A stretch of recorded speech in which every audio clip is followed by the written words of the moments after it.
नमस्कार, नवयुग देख रहे हैं आप और मैं हूं प्रिया राजपूत। आज का जो मुद्दा है ये है डिजिटल डिवाइड का। यानी डिजिटल डिवाइड अगर सिंपल भाषा में कहा जाए तो एक गैप ऐसा जो कि टेक्नोलॉजी एक को मिल रही है, एक को नहीं मिल रही है। एक एक्सेस करने के लिए उसके पास फैसिलिटीज है और दूसरे के पास नहीं है, पर वो एक ही रेस में भाग रहे हैं। बिल्कुल सही समझे आप। ये बात आज हम इस मुद्दे पे करेंगे और जितने भी लोग हमारे साथ जुड़े हैं यकीनन उनको भी इस चीज़ का फेस करना पड़ा, क्योंकि आज हम बात जम्मू कश्मीर की भी करेंगे। क्योंकि जम्मू कश्मीर में जिस तरह से 4G इंटरनेट को 18 महीने तक बंद रखा गया था, और बात हम 2012 से लेके 2021 तक करें तो 300 बार से ज़्यादा यहाँ इंटरनेट शटडाउन हो चुका है। यानी पूरे विश्व की अगर बात करें तो उसमें जम्मू कश्मीर भी एक ऐसा जगह है जहां पर इंटरनेट शटडाउन सबसे ज़्यादा होता है। और वहीं अगर हम बात डिजिटल डिवाइड किस लिए कर रहे हैं कि अगर हमें देखा जाए तो जमीनी स्तर पर अगर ये गैप रहेगा टेक्नोलॉजी का, इंटरनेट एक्सेस का, तो कैसे जम्मू कश्मीर इस रेस में आगे जाएगा। यह है कंपटीशन के रेट में। आज इस पे बात हम करने वाले हैं और आपको ये भी बताएंगे कि जम्मू कश्मीर में ऐसे कौन से स्कूल्स हैं जहां पर जो कंप्यूटर्स हैं और कहीं पे नहीं है। और पूरा डाटा भी आपको बताएंगे कि जम्मू कश्मीर में गवर्नमेंट स्कूल, अगर प्राइवेट स्कूल की बात करें तो ऐसे कौन से बच्चे हैं जो इंटरनेट एक्सेस करने के साथ कंप्यूटर का इस्तेमाल कर सकते हैं। ये पूरी डिटेल्स आज हम बताएंगे। और आज हम जो हमारे गेस्ट हैं उनसे भी जानने की कोशिश करेंगे कि ऐसी कौन सी चीज़ें हैं जो न्यू स्कीम्स आनी चाहिए, न्यू पॉलिसीज आनी चाहिए, ताकि हमारे देश में भी और जम्मू कश्मीर में भी जितनी भी ये गैप हो रहा है उसको कम करने के लिए सरकार जल्द से जल्द संज्ञान ले। इसी के साथ हम सबसे पहले आपको थोड़ी सी डिटेल दे देते हैं जम्मू कश्मीर को लेके कि जम्मू कश्मीर में जिस तरह से हमने आपको बताया कि 2012 से लेके 2021 में जिस तरह से 300 से ज़्यादा इंटरनेट शटडाउन रहा है, जिसमें सबसे ज़्यादा इंटरनेट शटडाउन जो रहा है वो 2020 में रहा है। यानी 2020 में 115 बार शटडाउन रहा था। और इसी के साथ ये पूरी भारत में सबसे ज़्यादा ऐसी जगहों में शामिल है जहाँ पे इंटरनेट बंद रहता है। इसी के साथ अगर देखा जाए पूरे विश्व में भारत एक ऐसा देश है जो दूसरा इंटरनेट एक्सेस करने के लिए सबसे ज़्यादा जाना जाता है। इंटरनेट मार्केटिंग के लिए भारत दूसरा देश है पूरे विश्व का। और 2021 तक पूरी दुनिया में हमारा यहाँ पर अगर डिजिटल पॉपुलेशन की बात करें तो 624 मिलियन एक्टिव यूज़र्स हैं पूरे भारत के। और इसी के साथ अगर प्लेटफॉर्म्स की बात करें तो 448 मिलियन सोशल यूज़र एक्टिव लोग यहाँ पर है, जिसमें कि यूट्यूब की बात बढ़े तो 90% के आसपास लोगों के यूज़ यहाँ पे जो करते हैं उसका सबसे ज़्यादा यूट्यूब और फेसबुक करते हैं। उसके बाद चाहे इंस्टाग्राम की बात करें, व्हाट्सएप की करें या मैसेंजर की करें, सोशल मीडिया के प्लेटफॉर्म्स हैं। और जम्मू कश्मीर के अगर हम आपको डाटा बताएं तो जम्मू कश्मीर में बताया ये जा रहा है कि 80% से ऐसे स्कूल्स हैं जम्मू कश्मीर के जहां पर कंप्यूटर नहीं है। यानी जम्मू कश्मीर के स्कूल्स में कंप्यूटर ही नहीं है। सिर्फ 20% ही ऐसे जो स्कूल्स हैं जहां पर गवर्नमेंट स्कूल जहां पे कि बच्चों को कंप्यूटर मिल रहा है, बाकी को नहीं मिल रहा है। और अब आपको ये भी डिटेल्स बता देते हैं कि फंक्शनिंग कितने हैं। फंक्शन कंप्यूटर जो है वो 17% ही जम्मू कश्मीर के गवर्नमेंट स्कूल्स में है। इसी के साथ अगर देखा जाए तो श्रीनगर जो डिस्ट्रिक्ट है वहां पर 41% जो है कंप्यूटर चल रहे। यानी जम्मू कश्मीर में अगर देखा जाए तो जितने भी डिस्ट्रिक्ट है उसमें श्रीनगर का डाटा काफ़ी अच्छा है। और वहीं अगर हम जम्मू डिस्ट्रिक्ट की बात करें, वैसे तो डेवलप कहा जाता है, पर जम्मू में 70% से भी ज्यादा ऐसा है जहां पर कंप्यूटर फैसिलिटीज नहीं है। इसी के साथ अलग अलग डिस्ट्रिक्ट में जो भी हालात है वो भी हम आपको बताएंगे। और ये भी आपको बता देते हैं कि पूरी जम्मू कश्मीर का हम डिटेल हमने आपको बताया है और भी आने वाले सेशन में बताएंगे। पर इससे पहले हम पूरे भारत का भी आपको नक्शा बता देते हैं कि जम्मू कश्मीर के अलावा अगर भारत में देखा जाए एकेडमिक ईयर 2019-20 में सिर्फ 22% ही जो स्टूडेंट्स थे स्कूल्स के वो इंटरनेट फैसिलिटीज उनको मिल रही थी। तो पूरे भारत में भी हालात जो है खस्ता दिखते हुए नजर आ रहे हैं। और भारत में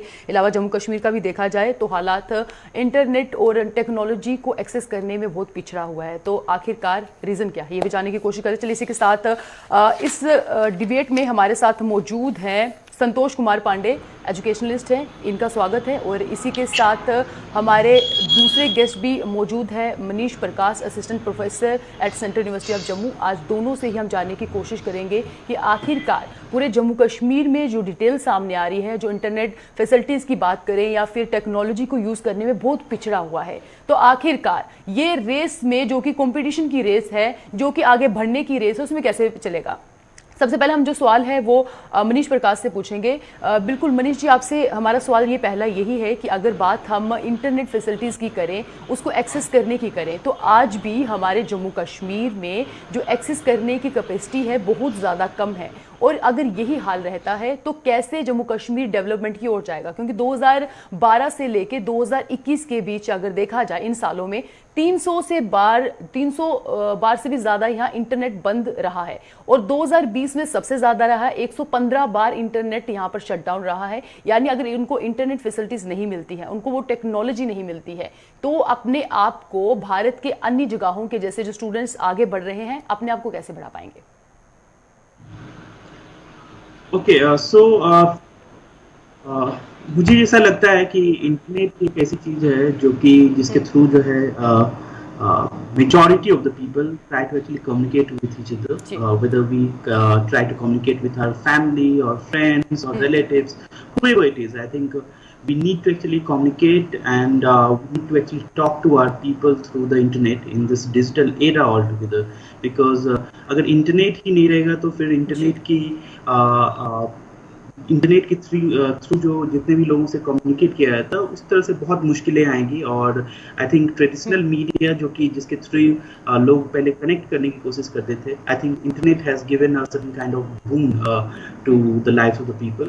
और इंटरनेट का रहना बहुत जरूरी है। I think majority of the things, whether it is digital devices like smartphones और कंप्यूटर्स और टैबलेट्स, उसके थ्रू जो है लोग कम्युनिकेट करने की कोशिश करते हैं। So internet is essential that way. बिल्कुल। आपसे एक सवाल ये भी है, क्योंकि टेक्नोलॉजी जो ज्यादातर यूज होती, चाहे लैपटॉप की आप बात करें, मोबाइल की बात करें, टैबलेट्स की बात करें, जितनी भी चीजें ये टेक्नोलॉजी यूज हो रही है उसका मुख्य जो चीज है वो इंटरनेट है। तो यानी अगर टेक्नोलॉजी को एक्सेस करना है तो आपको इंटरनेट देना पड़ेगा। विदाउट इंटरनेट वो टेक्नोलॉजी किसी इस्तेमाल में नहीं आ सकती है। बिल्कुल बिल्कुल। I think there's a very important quote by one of the finest directors of our time. There's a person called George Lucas. I think he has given a quote that, I mean, with the concerns of the digital technology, I think storytelling has become quite important. And with the advent of the digital technology, I think people can actually communicate their stories in the finest way altogether, and it gives a certain kind of boost to the lives of the people as well. जी बिल्कुल। इसी के साथ हम दूसरा सवाल संतोष कुमार पांडे से पूछेंगे, जो एजुकेशनलिस्ट हैं। आपसे यही सवाल रहेगा कि अगर पूरे भारत की बात करें तो सिर्फ 30% ऐसे स्कूल्स हैं जहां पर कंप्यूटर्स हैं, यानी उनको कंप्यूटर इस्तेमाल कैसे करना है उनको ये भी नहीं पता होगा। और ज़्यादातर बच्चे तो जो कि इंटरनेट जो है एक्सेस करने के लिए उनके पास कैपेसिटीज ही नहीं है, उनके पास ना ही पैसा है, ना मोबाइल खरीदने के लिए टेक्नोलॉजी के लिए भी पैसा होता है। तो आपको क्या लगता है, अगर यही डिजिटल डिवाइड जो है जो लगातार बढ़ता जा रहा है, अगर ऐसी ही स्थिति रही तो जम्मू कश्मीर के अलावा अगर बाकी जगहों की भी बात करें तो कितना ज्यादा खतरनाक है? ये सबसे खतरनाक इसलिए है क्योंकि एक इंसान को आप लैपटॉप दे रहे हो और दूसरे इंसान को पेंसिल दे रहे हो और दोनों को एक ही रेस में भागने के लिए बोल रहे हो। जी, धन्यवाद प्रिया जी, बहुत ही महत्वपूर्ण सवाल है। मैं एक उदाहरण देके शुरू करूंगा अपनी बात को। मेरी 2 स्टूडेंट हैं, एक लखनऊ में रहती हैं और उन्होंने मुझे बताया कि कोरोना पैंडेमिक के बावजूद भी एक लंदन बेस्ड कंपनी है, वो उसके लिए काम कर रही हैं और अच्छा पैसा अर्न कर रही हैं। जबकि दूसरे मेरी जानने वाली विद्यार्थी हैं, वो दूर दराज के गांव के इलाके में रहते हैं, वो उन्होंने यही बताया कि बहुत बड़े मुश्किल से वो अपनी क्लासेस अटेंड कर पाते हैं और बड़े मुश्किलात आते हैं उनके लिए। स्मार्टफोन नहीं है, चूंकि आर्थिक साधन उपलब्ध नहीं है। तो हम 2 चीजों को मैंने साफ साफ अभी पिछले कुछ दिनों में देखा, महसूस किया। ये जमीनी हकीकत है। और अगर इसको हम सैद्धांतिक तौर पर देखें तो हम ये मानेंगे कि इंटरनेट आज की जरूरत है। पैंडेमिक में हमने इसको महसूस किया। ये सिर्फ पढ़ाई तक ही जुड़ा हुआ नहीं है, आप कोई भी काम कर रहे हैं, यहाँ तक कि आपकी स्वास्थ्य की जो चिंताएं हैं उनसे भी आप इंटरनेट की सुविधा के जरिए मुक्त हो सकते हैं। तो स्वास्थ्य, शिक्षा, व्यापार और आप शॉपिंग करना चाह रहे हैं, खरीदारी करना चाह रहे हैं, तो ये सारे काम कर सकते हैं। कुल मिला के देखा जाए तो पैंडेमिक में, जैसा कि हमारे प्रधानमंत्री जी भी कहते हैं कि आपदा में हमें अवसर हमें तलाशने होते हैं, तो इंटरनेट ने एक बहुत ही मजबूत अवसर तलाशा है। और पैंडेमिक के बाद जो है इंटरनेट और ज्यादा महत्वपूर्ण होने वाला है, मुझे ऐसा लगता है, क्योंकि पैंडेमिक ने एक स्थिति इंटरनेट की महत्ता पर बहुत ज्यादा बल दिया हुआ है। अब हम बात करते हैं कि वास्तविक स्थिति क्या है भारत की। देखिए 2011 में भारत सरकार ने कार्यक्रम शुरू किया था, उसके तहत तो तकरीबन 2.5 लाख पंचायत जो हैं उनको ब्रॉडबैंड कनेक्टिविटी उपलब्ध करानी थी, ताकि इसके जरिए जो ग्रामीण क्षेत्र है उसका डिजिटाइजेशन हो सके। बाद में जब भाजपा की सरकार बनी भारत में और उसके बाद इस कार्यक्रम को और आगे बढ़ाया गया और 7 लाख 2015 में 7 लाख ऐसे क्षेत्र चिन्हित करने के प्रयास किए गए जहां पर जिनको हॉटस्पॉट के रूप में चयनित किया गया। लेकिन हकीकत में ये हुआ कि ये लक्ष्य अभी कोसों दूर हैं और आपने कुछ जैसा कहा कि 20% विद्यार्थी ही एक्सेस कर पाए, तो खासतौर पर अगर हम शिक्षा की ही बात कर लें उदाहरण के तौर पर, तो बहुत बड़ी संख्या में ऐसे विद्यार्थी रहे हैं कि इस दौर में, पैंडेमिक के दौर में, जबकि ऑनलाइन क्लासेस चल रही थी, वो शिक्षा से वंचित रहे क्योंकि उनकी कनेक्टिविटी नहीं हो पाई थी। एक दूसरा पक्ष भी है। दूसरा पक्ष ये है कि आर्थिक स्थिति को भी हमें ध्यान में रखना होगा। लोगों के पास, खासतौर पे ग्रामीण इलाकों में, दूर दराज के इलाकों में, और जो शहरी गरीब वर्ग है उसके पास पैसे नहीं है, उसने अपनी नौकरियां खोई हैं इस पैंडेमिक में, उसके पास पैसे नहीं है। ऐसे में ना तो वो स्मार्टफोन अफोर्ड कर सकता है और ना ही महंगा डेटा। हमें 2 क्षेत्रों में ही काम करना होगा, खाली डिजिटल इंफ्रास्ट्रक्चर बिल्कुल बेहतरीन आपने पूरी जो आपने उदाहरण दिए वो बेहतरीन उदाहरण भी दिए और ये भी अच्छे से बताया कि किस तरह से डिजिटल डिवाइड से हमारे देश में और जम्मू कश्मीर में इसका नुकसान होता है। चलिए इसी के साथ हमारी तीसरी गेस्ट भी हमारे साथ जुड़ चुकी हैं, प्रज्ञा सिंह जुड़ चुकी हैं जो PhD स्कॉलर है। जी प्रज्ञा, आपसे आपका पर्सनल एक्सपीरियंस जानना चाहेंगे क्योंकि वैसे तो आप बिहार से हैं पर यहाँ पर पिछले 3 साल से आप PhD कर रही हैं जम्मू कश्मीर में, और किस तरह का यहाँ पर एक्सपीरियंस रहा ये हम बाद की बात पूछेंगे। सबसे पहले हम आपको ये पूछेंगे कि डिजिटल डिवाइड का सबसे जीता जाता उदाहरण आपने 2020 में देखा होगा जहां पर 115 बार से ज्यादा या इंटरनेट शटडाउन रहा और एक लंबे समय से इंतजार करते रहे कि आखिरकार कब इंटरनेट चलेगा और 4G इंटरनेट फैसिलिटीज मिलेगी, और बच्चों को दूर से आना पड़ता था यूनिवर्सिटी में इंटरनेट एक्सेस करने के लिए। तो कितनी मुश्किल होती है उन स्टूडेंट्स के लिए जिनको फैसिलिटीज नहीं मिलती है और उनको PhD भी करनी है। सिर्फ जम्मू कश्मीर की बात नहीं है, उनको यूनिवर्सल इस तरह के रिसर्च पेपर देने हैं ताकि वो बाहर भी वैलिड हो। तो कितनी मुश्किल होती है उसके लिए? जी बिल्कुल प्रिया, आपने बिल्कुल सही बोला है और मैं तो खुद उसकी भुक्तभोगी हूँ। जैसा कि पिछले साल हम लोगों ने इस चीज को देखा है कि किस तरीके से इंटरनेट शटडाउन रहा। ऊपर से हम लोगों से डिमांड किया जाता है एज ए स्कॉलर, मैं ये कहूंगी कि हमें इंटरनेट के बिना हम एक स्टेप भी आगे नहीं जा सकते। ऐसे में शटडाउन मेरे जैसे लाखों स्कॉलर, बहुत सारे स्टूडेंट, उन लोगों को इतना सफर करना पड़ रहा है और हमसे अगर ऐसे रिसर्च पेपर या फिर रिसर्च को लेकर के मांग की जाती है कि हम इंटरनेशनल स्कॉलर्स के साथ हमें कंपेयर किया जाता है, हम कैसे कर सकते हैं कंपेयर? हमें एक समय लिमिटेशन रहता है, उसमें हम सही तरीके से इंटरनेट एक्सेस नहीं करेंगे तो हम मटेरियल कहाँ से लाएंगे, हम कैसे अपडेट रहेंगे? अभी भी अगर मैं कहूँ तो डिजिटल डिवाइड इस तरीके से हो चुका है कि हम कंपेयर ही नहीं कर सकते उन इंटरनेशनल या बहुत सारे स्टेट के साथ भी हम कंपेयर नहीं कर सकते कि हम बहुत सारे ऐसे टाइम को गुजार चुके हैं विदाउट इंटरनेट। अभी भी इंटरनेट की स्थिति ऐसी है कि बहुत सारे लोग, मैं तो जम्मू सिटी में रह रही हूँ, वहाँ की मैं बात बता रही हूँ कि इंटरनेट इस तरह से स्पीड नहीं है। और सर ने भी एक बात सही बोला, इकोनॉमिक दृष्टि से बहुत ज्यादा ये देखा जा सकता है कि किस तरीके से बहुत सारे स्टूडेंट हैं जो कि पूरी तरीके से यूनिवर्सिटी पे निर्भर रहते हैं, वो इंटरनेट स्पीड के लिए वो वाईफाई नहीं लगवा सकते हैं क्योंकि लैक ऑफ इनकम रिसोर्सेज वगैरह, इससे कैसे वो काम करेंगे? वो नॉर्मल एयरटेल जियो के स्पीड पे उस तरीके से काम नहीं हो पाता है जिस तरीके से वाईफाई पे हो सकता है। अभी भी मैं इस प्रॉब्लम को झेल भी रही हूँ। तो बहुत सारी दिक्कतें हैं एजुकेशन को लेकर के, एजुकेशन के मामले में आगे नहीं हम बढ़ पाते हैं और बहुत इस तरीके से हम कह सकते हैं कि हम स्टूडेंट, स्कॉलर, टीचर्स, प्रोफेसर बहुत सारे प्रॉब्लम झेल रहे हैं सिर्फ ये डिजिटल डिवाइड को लेकर के, और हमारी कहीं ना कहीं तरक्की रुक जाती है, एक स्टेट की तरक्की रुक जाती है, फिर हमें कंपेयर करके उन लोगों से अन्य स्टेट के साथ इंटरनेशनल लेवल पे हमें कंपेयर किया जाता है। कहीं ना कहीं हम उससे हीन भावना से भी ग्रस्त हो जाते हैं कि देखिए हमारे पास सारी चीजें होने के बाद हम सारा इंफॉर्मेशन रखने के मतलब सारा हम कह सकते हैं कि हम सब कुछ करते हुए भी हम इंटरनेट एक्सेस को नहीं कर पाने के कारण कहीं ना कहीं पिछड़ रहे हैं और जम्मू कश्मीर इसका बहुत बड़ा भुक्तभोगी है। अभी भी बहुत सारी ऐसी समस्याएं हैं जिससे हमें कहीं ना कहीं डर लग रहा है कि क्या फिर से शटडाउन हो रहा है। जिस तरीके से जम्मू कश्मीर में लगातार ड्रोन का आप हमला देख रहे हैं, उसमें भी आपको हमेशा कहीं ना कहीं जम्मू कश्मीर डर रहता है, क्योंकि एक बार चीज जो हो चुकी है उसे डर रहता है कि वो अगर फिर से होती है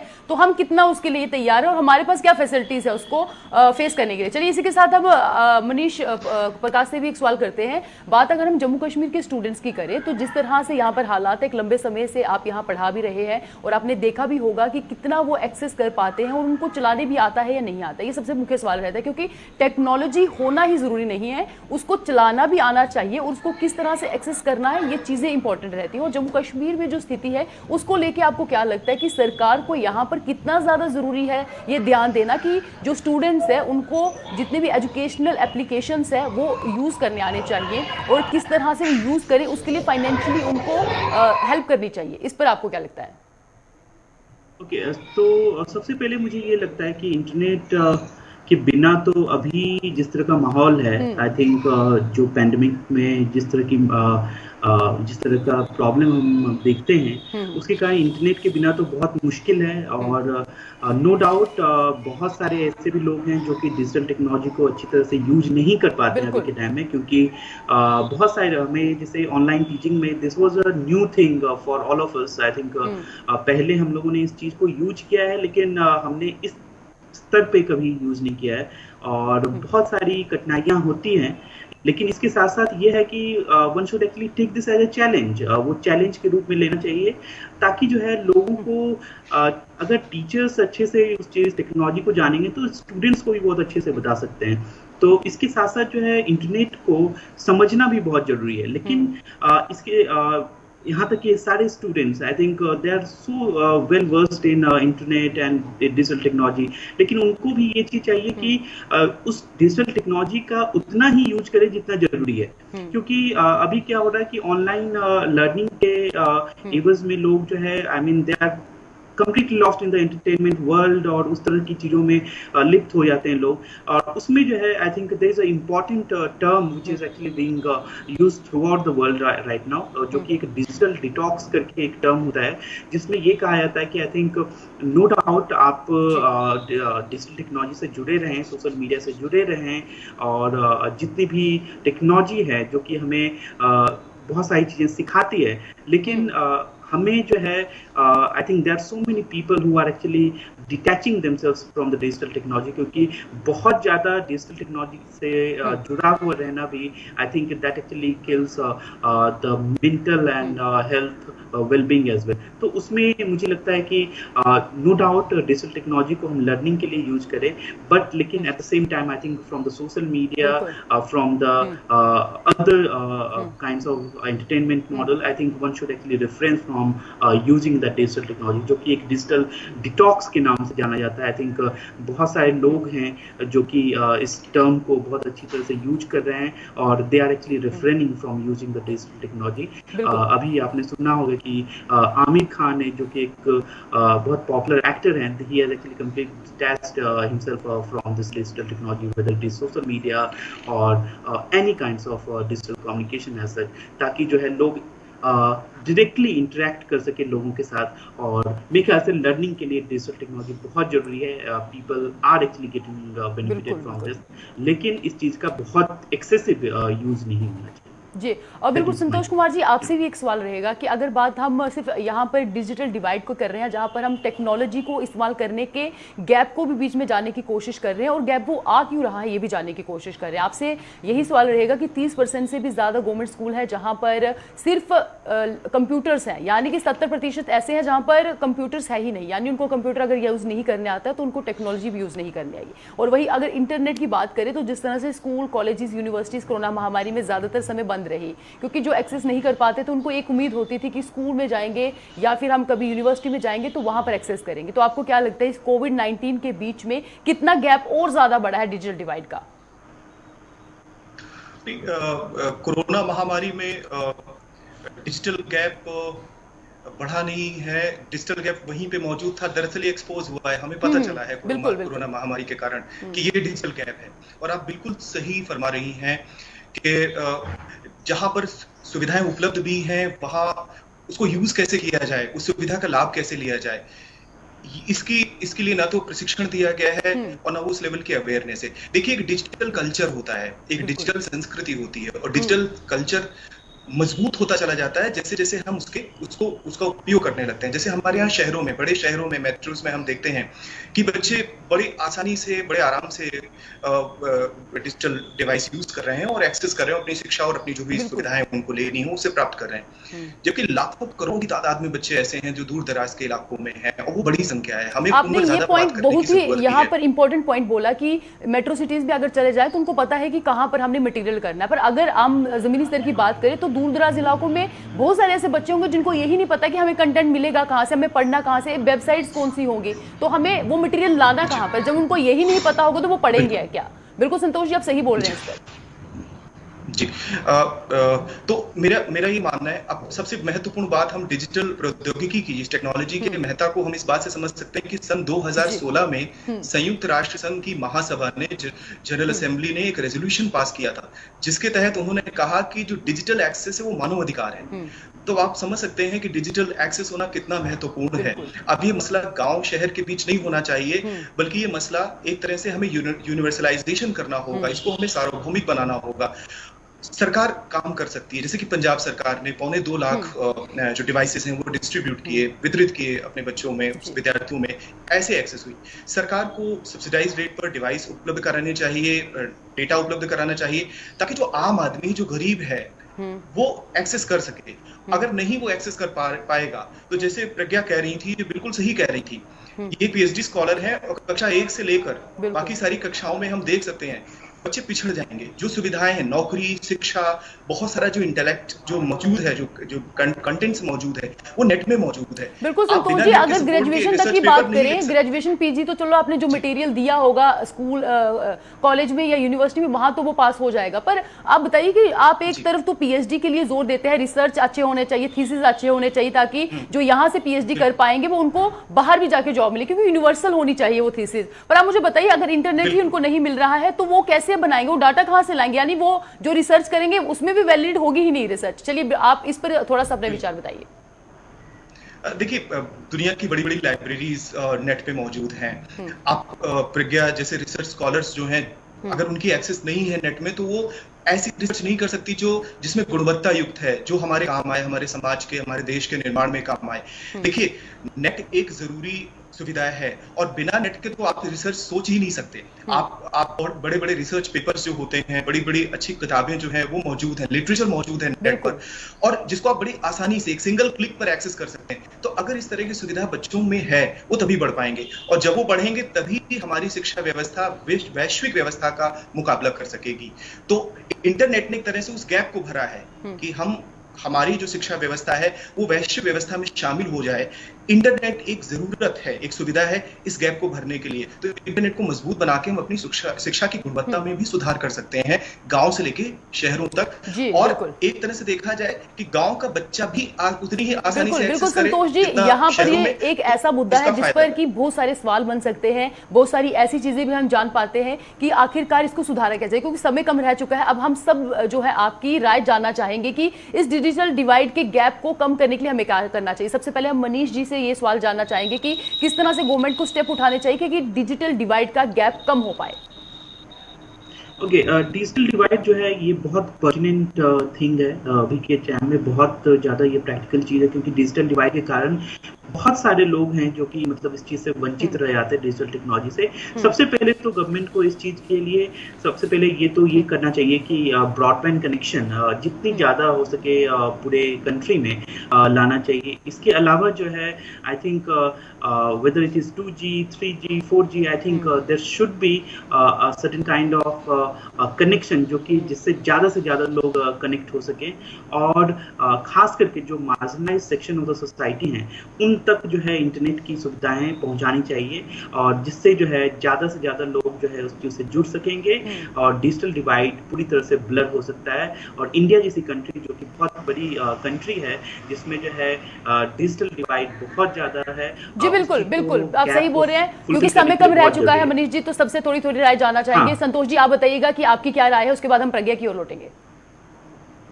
देखिए, मेरे विचार में सरकार की बहुत बड़ी भूमिका है डिजिटल डिवाइड को फिल करने में, इस गैप को भरने में।